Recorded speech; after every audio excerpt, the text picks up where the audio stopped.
সাধারণ বলছে EVM slow চলছে, সমস্যা হচ্ছে। এই যে কেন্দ্র বাহিনী কিন্তু 100 মিটারের মধ্যে সাংবাদিকদের কিন্তু বাধা দেওয়া হচ্ছে, সেটাই কিন্তু দেখতে পাচ্ছে।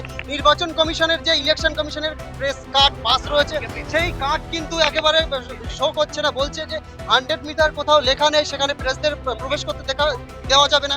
একেবারে দেখতেই পাচ্ছ এই যে ফুটুরিয়া যে এফপি স্কুল রয়েছে একেবারে দাঁতপুর গ্রাম পঞ্চায়েতে, সেই ফুটুরিয়া গ্রামে কিন্তু একেবারে যে ইভিএম স্লো চলছে, সেই ইভিএম স্লো চলাকে কেন্দ্র করে আমরা যখন প্রবেশ করি সেখানে কিন্তু কেন্দ্র বাহিনী বলছে যে এইখানে প্রবেশ করা যাবে না। সেখানে আমাদের নির্বাচন কমিশনের যে পাস কার্ড রয়েছে, সেই নির্বাচন কমিশনের পাস কার্ড কিন্তু আমরা দেখাচ্ছি, কিন্তু যারা কেন্দ্র বাহিনী রয়েছে তারা বলছে সাংবাদিকদের প্রবেশ কোনো রকম ভাবে স্কুলের মাঠের ভিতরে করা যাবে না।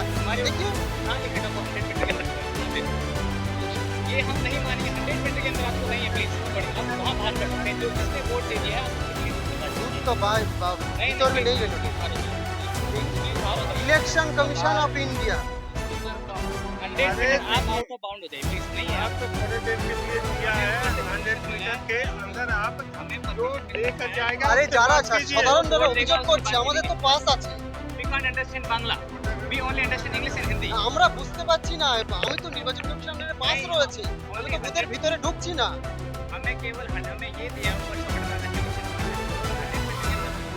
नहीं नहीं प्रेस 100 किलोमीटर भीतर प्रेसर 100 मीटर वोट 100 100 प्लीज आप हमें जिसने वोट दिया उसकी रिकॉर्डिंग कीजिए यहाँ नहीं आप জন